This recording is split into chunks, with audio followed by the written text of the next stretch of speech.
Pero sabi nila bago man itong bahay na to. 2004. Pero nakatira daw sila dito, matanda, dalawa.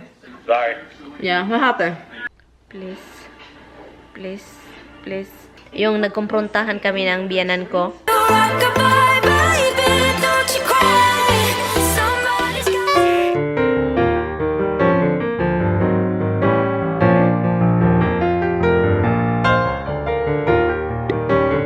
Good morning! Roxy said, I told Roxy, oh Roxy, come, Mama's feel better now because I was really like, I'm in a bad mood. I said, Mama's feel better now. I said, Roxy, answer me. You know what he said, guys? Shit, later on you're gonna get mad again. I will tell you why I was so pissed. I'll tell you why I was pissed. Okay, last night guys, 12 o'clock na, midnight na guys. Wala dito si Tami. Yung beeping alarm, yung alarm beeping na para sa carbon, you know, parang anong carbon dioxide, hindi yun. Yung alarm, malalaman mo pag may mga ganyan-ganyan na may gas na bawal kang nandun sa loob ng bahay kasi mamatay ka talaga guys. So, ang nangyari guys, i-beep, oh my god. The dog and me, myself, jump from the airbed. So, umamba kami guys. Tumalon kaming tatlo guys. Ang nangyari guys, dahil sa tulog ako at saka ganon, ang nangyari, yung heart ko guys, pumps really fast. And then yung breathing ko is like, I try to catch up. At tinawagan ko yung asawa ko guys. Sabi ko, 12 o'clock na, sana mag-answer tong asawa ko. Mamatay ako dito.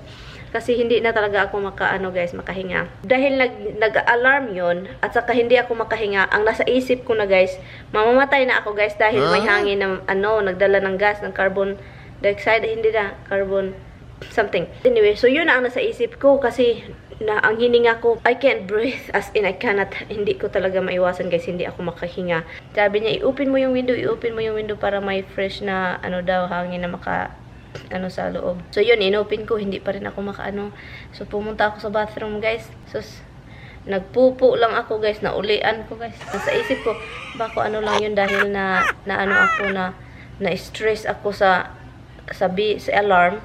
So loud guys, as in guys, nasa ibabaw ko guys, ibabaw ng kama, sa airbed namin doon guys, alarm, perting laksoga. Nagpanic ako guys, parang panic attack yun ba, yung nangyari sa akin, yung hindi ako makahinga. So, tingnan nyo guys, ang problema nito, hindi ko siya ma-close kasi grabe ka-sealed talaga siya. Ang ilagay ko dito, parang si Kardashian lang ba, ang ilagay ko dito is cookies. Different kind of cookies.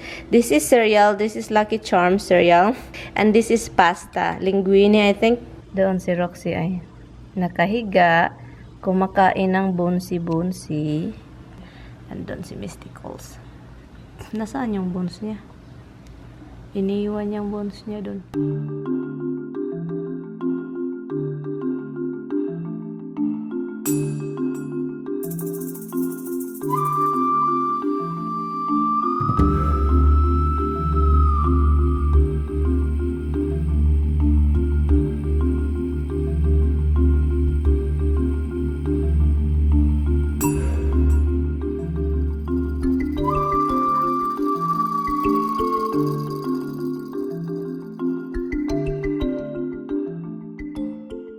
Nagbabasa ako ng mga comment ninyo sa video na ito, yung may kalabog na ako, yung kalabog na narinig ko, as in dalawang kalabog tala yun guys. Pero yung mga comment ninyo, ikaw Patrick ha, Patrick karon Patrick. Sabi pa niya may ghost daw dito. Yun ang tanong ko guys. Yung binili namin tong bahay na to, yun talaga ang tinanong ko sa realtor namin guys. Yun talaga ang tinanong ko guys, pero bawal ipangbigay yung mga information kung anong nangyari. Pero may nagsabi sa kaibigan ko na tignan daw online. Pero hindi ko nagtingin online kasi magbayad ka pa ng $3 kapag tingnan mo yung history sa house. Pero sabi nila bago man itong bahay na to. 2004. Matagal na pero mas bago pa yan kasi yung ibang bahay talaga guys, mga 100 years na guys. Ito bago lang, 2004 bago. Pero nakatira daw sila dito, matanda, dalawa. Natakot naman ako. Ikaw kayo.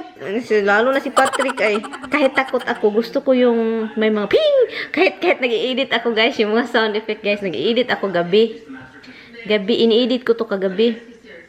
At saka yung nag-i-edit ako, ang nangyari guys, naglagay ako ng sound effect. Pagka sound effect ko, pag binalik ko, tinitingnan ko ulit, gumaganon ako. Tumitingin ako guys, as in si Roxy kasi nakatingin, si Missy at si Roxy nakatingin dito guys sa laundry area, nakatingin sila. Wala namang maingay, wala namang ano.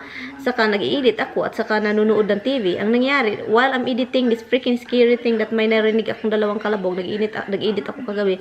Ang nangyari guys, itong dalawang aso guys, naglakad-lakad at patungo sa gilid ko, sa may couch, sa gilid, doon sila na ganun. Nakatingin dito sa laundry area dito. Hindi ako lumingon kasi kapag yung isip natin, pag lumingon tayo, baka nasa likuran natin. Hindi ako lumingon. So, sabi ko, anong ginagawa mo dyan? Sabi ko kay Roxy. Guys, tapos na akong nag-film ng look na ito. As in, nagustuhan ko siya. Okay, let's go down. Okay, let's go down. Mama is hungry before I collapse. Dimples mo. Come here, Rox. Down. Kain lang ako guys ha. And si Roxy, bigyan ko ng pagkain kasi parang gutom ata. Cake, bihon and munggo and then rice. Yung asawa ko tumawag and then he said hang on because somebody called kasi meron daw tumawag. Ngayon, nawala yung tawag guys. So, tatawag yun ulit. Nawala ang tawag. Ang sarap talaga oy nitong gulay na to, yung munggo at saka bihon at saka yung lemongrass. Naamoy ko talaga yung lemongrass guys. Saka yung steak na luluto ko nung isang gabi, kainin ko ba kasi ayaw kong maglabay ng ano. Kain tayo. Sobrang ganda ng mata ko guys. Tingnan niya, tumawag. Hello. Bye. Sorry. Yeah, what happened?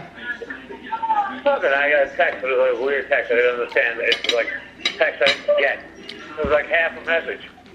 So I texted back. I only got half a message. So I had no idea what he was talking about. And I sent him back exactly what he texted me.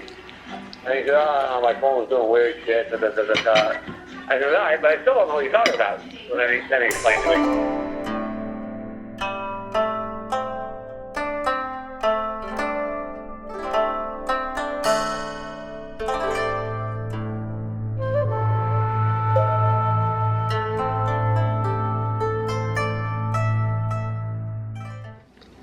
Nasarapan ako sa lunch ko.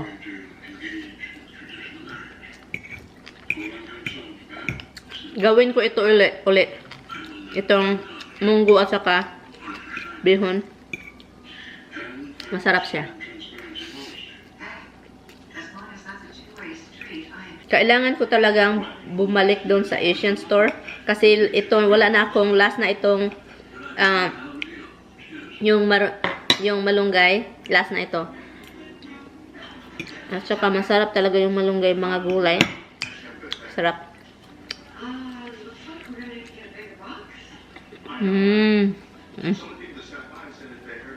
I was planning guys to go to Walmart. Pero bukas na lang. Kumakain yung biyanan ko nito nung isang gabi. At yung asawa ko. Sa bihon at sa munggo. Nasarap. Hindi nila sinabi nasarapan sila pero kitang-kita na nasarapan sila kasi tapos kahit marami yung nilagay ko natapos nila. Napos nila yung pagkain. Ito ding steak sobrang sarap din. Inom tayo ng tubig.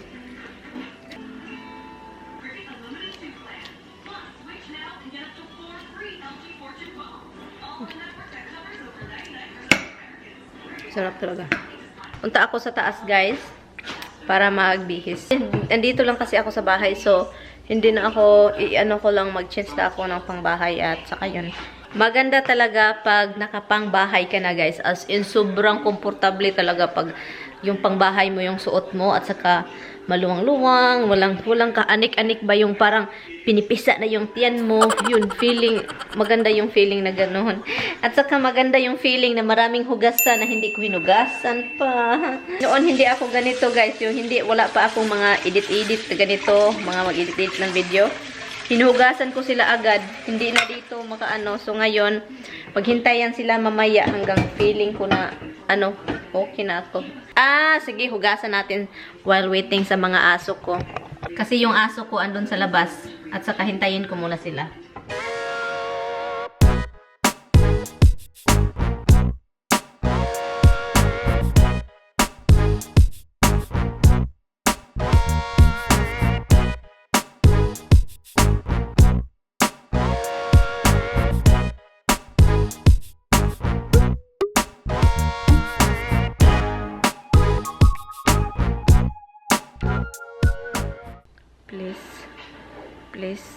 Please.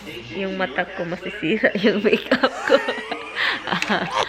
Iano ko tong yung luha ko ba gusto kong ibalik sa mata ko. Yung luha ko gusto kong ibalik sa mata ko. Balik ka.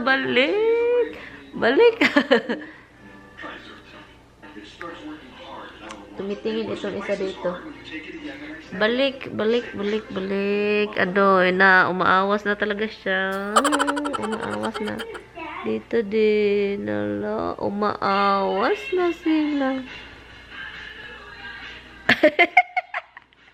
Explain ko sa inyo guys, bakit ako iyakin. Hindi ko alam kung bakit ako iyakin. Ano lang yan. Nanonood na naman ako ng ibang show. Yung Long Island Medium, yung nakapag-communicate siya ng ghost, yung si Teresa, hindi Teresa yung pangalan niya taga Long Island siya, nakipag-usap siya sa ghost.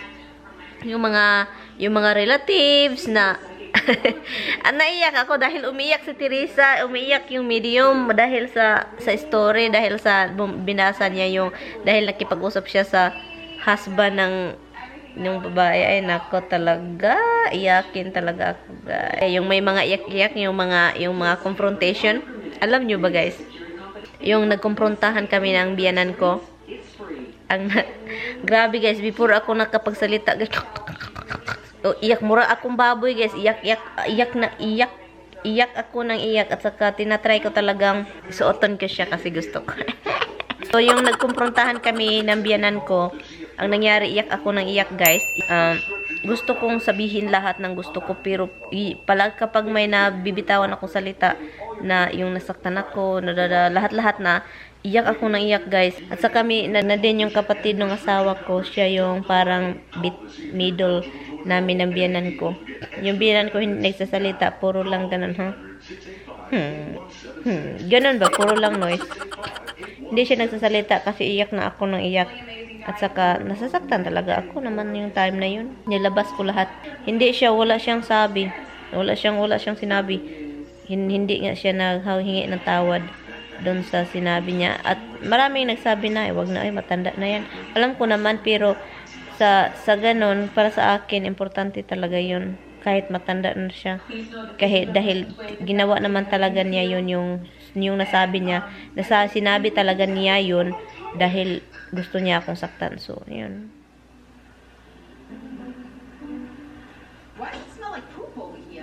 Hindi na ako makapag-edit. Ganito na lang. Ito na lang ito.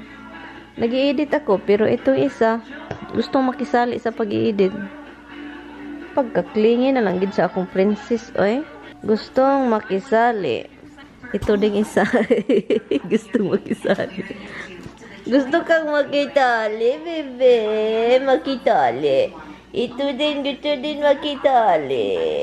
Nakasalamin pa rin yung lola nyo, guys. May ginagawa ko, guys, yung may in-order ako sa Amazon. Nag-order ako ng brushes kasi yun lang naman ang afford ko. Pero naghanap ako ng mga good reviews sa mga in-order ko. Okay naman yung reviews. Ipakita ko na lang sa inyo kung anong in-order ko. Excited ako guys kasi gusto ko talaga silang i-order kasi wala ako nun. And anuhin ko tong mga aso at pusa ko. Bigyan ko ng pagkain kasi no barky. No barky, nandun sa labas yung dalawa guys. Sobrang ginaw eh. But anyway guys, in ko na tong vlog na ito and I was editing a video here after having my dinner. Nanonood lang ako ng ET, like E-News, like ET in channel 2. And anyway guys, thank you guys so much for watching. I will see you guys tomorrow. Bye! Good night guys!